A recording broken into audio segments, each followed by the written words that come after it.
Welcome to this explainer. Okay, today we are diving into something absolutely crucial. We're bringing you a masterclass on the very heart of Nepal's financial landscape. Seriously, if you've ever found yourself wondering how money truly moves, how it grows, and how it literally shapes an entire developing nation, well, you're in exactly the right place. We're going to unpack the entire anatomy of Nepal's commercial banking industry. We'll look at the rules, the staggering numbers, the historical milestones, and of course, those massive ongoing mega mergers that are completely reshaping the economy as we know it right now in 2026. Okay, let's dive right into this. Here's our roadmap for today. First, we'll define the commercial bank. Second, we'll look at Nepal's four-tier system. Third, history and key milestones. Fourth, the economic impact. And finally, the modern merger wave. So, Section 1, defining the commercial bank, the foundation. Before we can zoom out to the macro economy, we've got to lay down the groundwork. What exactly makes a bank, well, a bank? Let's look at the strict legal reality over in Nepal. According to the Bank and Financial Institutions Act of 2073, which is pretty much always just called BAFIA, a commercial bank is strictly defined as an A-class institution, and it absolutely must be licensed by the central regulator, the Nepal Rashtra Bank, or NRB. But what's their legally permitted core business? Basically, it's accepting deposits that are repayable on demand, or after a fixed period, and then turning around and using those exact funds to extend loans, advances, or investments. It's the ultimate financial middleman, pulling up everyone's scattered savings to fund much larger, productive uses. But, let's step away from that dry legal text for just a second to really grasp the theory here. The brilliant British economist Geoffrey Crowther famously described a banker not just as an intermediary, but essentially as a dealer in debt. Think about it like this. They accept the debts of others, like your everyday deposits, and offer their own debt, the promise to repay you, right back in exchange, and they profit from the spread between the two. Another economist, Sayers, adds to this by pointing out that a bank's debts are widely accepted by the general public to settle other debts. That widespread trust? That's the secret sauce. That is exactly what separates a true commercial bank from, say, just an ordinary moneylender. Moving right along to Section 2, Nepal's four-tier system, the rules of the game. Let's look at the actual rules here and see exactly where these commercial banks sit in the national hierarchy.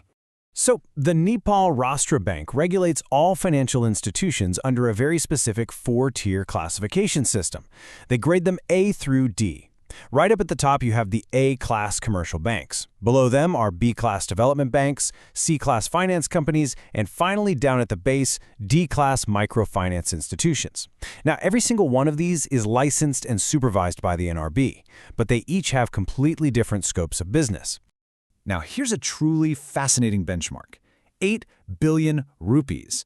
That is the strict minimum paid-up capital, meaning the core funds directly provided by shareholders required for an institution to even qualify as an A-class bank. It's a massive number. The NRB sets this incredibly high bar on purpose just to ensure these top-tier institutions actually have the financial muscle to handle operations on a nationwide scale. To really understand the sheer scale of the A-class, it helps to contrast them with the D-class. A-class commercial banks are literally the only ones permitted right from inception to operate their businesses nationwide without any geographic restrictions. They hold the vast bulk of the country's deposits. On the flip side, D-class microfinance institutions have a highly targeted geographic scope. Their mission is entirely different. They focus on small, often collateral-free loans specifically aimed at low-income and rural populations. It's a huge part of Nepal's push for financial inclusion. All right, on to Section 3, history and key milestones, 0 to 20. Because to really understand why there are exactly 20 commercial banks dominating the market today, we absolutely have to look back at how we got here. This timeline captures the defining moments of the whole industry. It all kicked off back in 1937 with the establishment of Nepal Bank Limited, the country's very first commercial bank. Fast forward to 1956, the central regulator, Nepal Rashtra Bank, was born to oversee the whole system. Then, a huge shift happened in 1984 with Nabil Bank, which broke new ground as the first joint venture private sector bank. But actually, scratch that. Perhaps the most pivotal moment for today's landscape was the 2015 to 2016 period. That's when the NRB announced a sharp hike in minimum paid-up capital.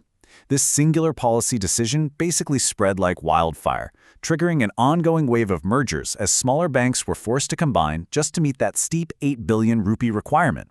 And that ultimately brings us to 2026, where a consolidated, incredibly powerful group of just 20 commercial banks. Next up, Section 4, Economic Impact, Beyond the Balance Sheet. So the crucial point here is, what do these 20 heavyweight institutions actually do for the country? I promise you, it goes way beyond just balancing the books. These banks are quite literally the engine of Nepal's economy. They perform essential financial intermediation, pooling small deposits to fund large-scale physical capital formation. And by that, I mean real-world assets like massive hydropower projects and infrastructure. They also act as the primary transmission mechanism for the central bank. For instance, when the NRB sets a policy repo rate, say at 4.25%, it's the commercial banks that actually pass that signal on to you by raising or lowering the interest rates on your personal and business loans. But you know, perhaps their most vital role, and one that is absolutely unique to Nepal's specific economic makeup, is serving as the primary formal channel for foreign remittance.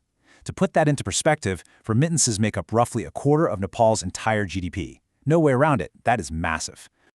And this brilliantly illustrates the real-world impact of that remittance channel. According to World Bank estimates, Nepal's extreme poverty rate, measured at the international $3 a day line, plummeted from about 21.5% back in 2011 down to roughly 3% in 2023. That is a staggering developmental achievement, and economists widely cite remittance-driven household income as a major contributor to this incredible decline. Without the commercial banking infrastructure efficiently capturing and distributing these international funds, this level of poverty reduction simply wouldn't have been possible. And finally, Section 5, the modern merger wave, consolidation. We've talked about their history and their impact, but the landscape today is shifting faster than ever. Let's look at the sweeping consolidation that is reshaping the entire industry right now. Think about this. Just a few years ago, there were 28 A-class commercial banks operating in Nepal. By mid-2026, that number dropped dramatically, down to 20. And this wasn't some accident or natural market shift. This was the direct, intended result of the Nepal Rashtra Bank actively pushing for stronger, better capitalized institutions. By forcing that 8 billion rupee capital requirement we talked about earlier, the NRB effectively forced smaller banks to pair up, merge, or be acquired. They basically prioritized long-term financial stability and massive scale over sheer numbers. Let's look at what this actually looks like on the ground, because we are seeing some historic mega mergers.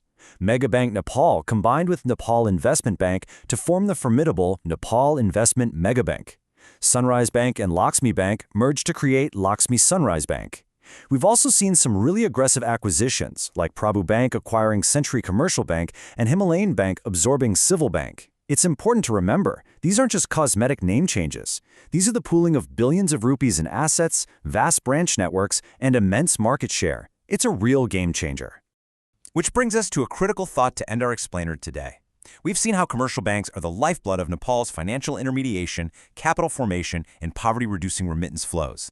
But as the dust settles on this intense period of regulatory consolidation, we're left looking at a vastly different playing field.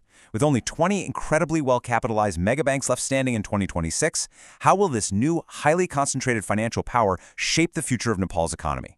I mean, will it lead to unmatched stability and huge infrastructure funding, or will less competition completely change the way everyday citizens access their money? Honestly, it's the most important question in Nepali finance today, and definitely something to keep your eye on. Thank you so much for joining me on this deep dive.